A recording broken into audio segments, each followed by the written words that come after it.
Hello, good morning. We go to part 2 of Didi. This is in continuation to what we discussed in part 1 video.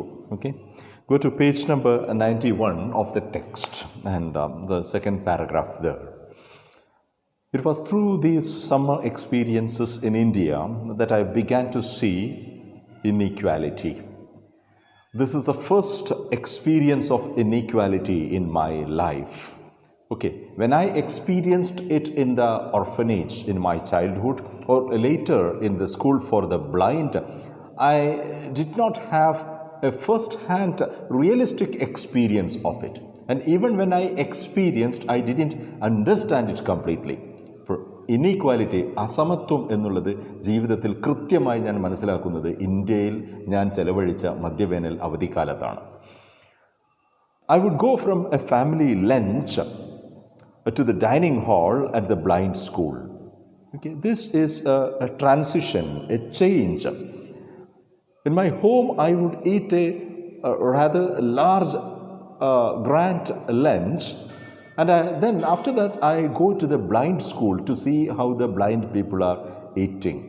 Okay, അപ്പോൾ എൻ്റെ വീട്ടിലെ വിഭവസമൃദ്ധമായ ഒരു ഭക്ഷണത്തിന് ശേഷം ഞാൻ പോകുന്നത് ബ്ലൈൻഡ് സ്കൂളിലെ കുട്ടികളുടെ ഭക്ഷണശാലയിലേക്കാണ്. This is a kind of transition, a change. I would watch through the window of my air-conditioned car as children would beg in the streets. And when I go through the streets, I would be traveling in an air-conditioned car, and through the windows of the car, I would see street children begging on the street. I would see piles of wasted food at a friend's party, and when I left, I would notice a woman sitting on the side of the road, portioning out all too meager amounts of dal and rice for her family. And this is again another shocking sight. ഒരു സുഹൃത്തിൻ്റെ വീട്ടിലെ വളരെ വിഭവസമൃദ്ധമായ ഒരു സദ്യ കാണുന്നു.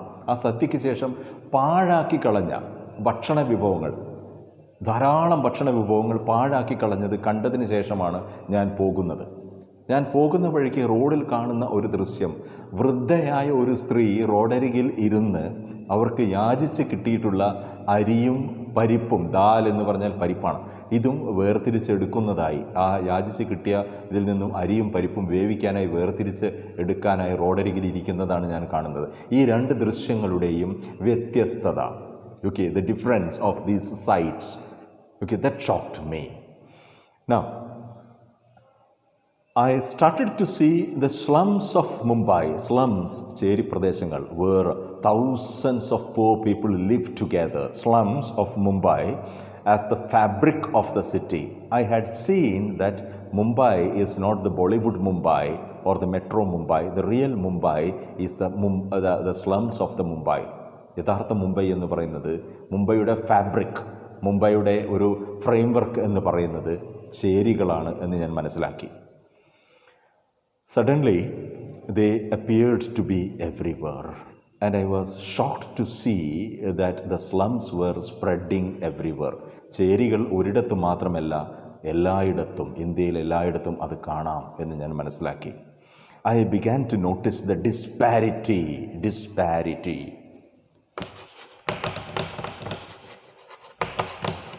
means difference among people, the disparity that existed in different people's lives, how different people live their lives, and the disparity in their lives came to my notice. It was the summer of 1989.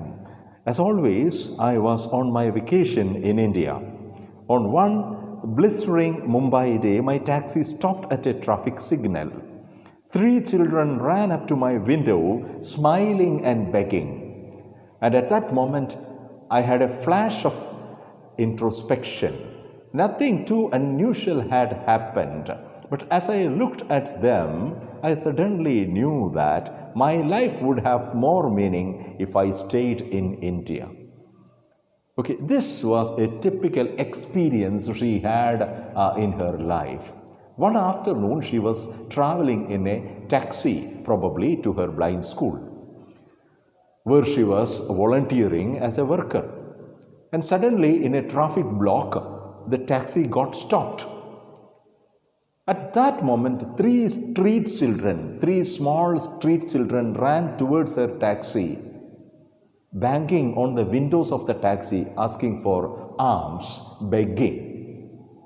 ആ മുംബൈയിലെ മധ്യാഹ്ന നേരത്ത് ടാക്സിയിൽ യാത്ര ചെയ്യുമ്പോൾ തെരുവിൽ കണ്ട 3 യാചക കുഞ്ഞുങ്ങളെ കണ്ടപ്പോഴാണ് തൻ്റെ ജീവിതത്തിൻ്റെ ശിഷ്ടഭാഗം ഇന്ത്യയിൽ തന്നെയാണ് ചിലവഴിക്കേണ്ടത് എന്നും അങ്ങനെ ചിലവഴിച്ചാലാണ് താൻ തേടിക്കൊണ്ടിരിക്കുന്ന അർത്ഥം തൻ്റെ ജീവിതത്തിന് ലഭിക്കുക എന്നും ഷഹീൻ മിസ്ട്രിക്ക് മനസ്സിലായത്. Okay, in the days that followed, I kept thinking about those kids, and that moment India was answering the search for purpose. Remember this. Search for purpose. This is what we discussed yesterday. Every child, especially every youngster, is thinking of this. What is the purpose of his or her life? And until a satisfactory answer is found for this particular question, a person will not be settled. ഈ ഒരു ചോദ്യത്തിന് ഉത്തരം കിട്ടിയിട്ടില്ലെങ്കിൽ, what is the purpose of my life എന്ന ചോദ്യത്തിന് ഉത്തരം കിട്ടിയിട്ടില്ലെങ്കിൽ നാം അസംതൃപ്തരായി തുടരുക തന്നെ ചെയ്യും. So this is the root cause of dissatisfaction. This is the root cause of unhappiness also. And remember that. So she has been, throughout her life, she has been searching for an answer to this question. And on that particular Mumbai afternoon, she got an answer to this question. What is the purpose for her life? A purpose that I had felt ever since I was a child. I was being challenged to find my identity. I wanted to find my identity.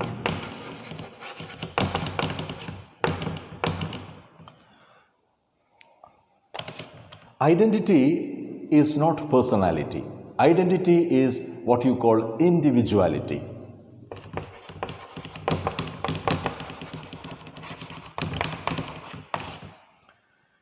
How you are different from others, that is what you mean by individuality.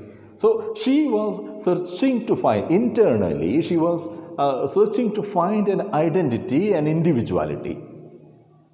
And this quest was answered when she had this Mumbai street vision that she could work on the streets of India and could make a meaning for her life, and she could have her separate identity. Okay, so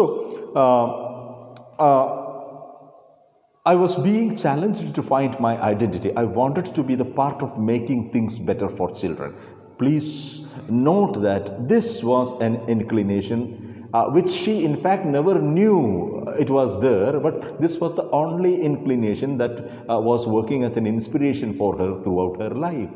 She always wanted to work for children, especially, say, underprivileged, say, unfortunate children. So I knew then that this could be my country. India could be my country, despite me being an international person, born and brought up in Indonesia, and having studied at least 5 different countries all over the world. And she was a true international personality, but she knew that she knew that her identity would be established only if she stayed in India. And that whatever I did here could make more of a difference than in the manicured reality of the university life in States. Manicure means nail polishing. Okay, manicured means polished, decorated. So now she comes to the understanding that the artificial life, the decorated life, the polished life of university in US, in America, is unreal. It is illusion only. The real life is in the streets of India.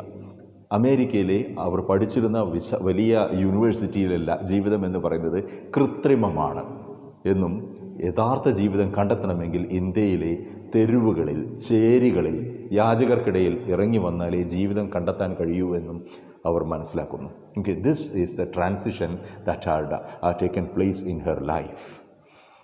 Nervously, a week before I was to return to Boston, US, I telephoned to my parents to try and explain the jumbled feeling. Jumbled feeling is important. She could not make up her mind. That is why jumbled. Jumbled means confused, complex feeling that culminated in my strong desire to move back to Mumbai. So, before her vacation was over, she called up her parents and said that she wanted to stay back in Mumbai. She was not going back to US. She wanted to study and she wanted to continue in India, in Mumbai. They listened carefully but advised me and cautioned that living in Mumbai would be vastly different from my current vacation. My parents were not very happy about that. They gave me warning that a vacation in Mumbai is a different thing. But if you are going to stay permanently in Mumbai, that will be an entirely different and probably unhappy, hard experience for you. Okay. മുംബൈയിൽ വേനൽക്കാലം ചിലവഴിക്കുന്നത് പോലെയല്ല മുംബൈയിൽ തന്നെ ജീവിക്കുന്നത് എന്ന് എൻ്റെ parents എന്നോട് പറഞ്ഞു. But when I persisted, when I insisted, they agreed on two conditions.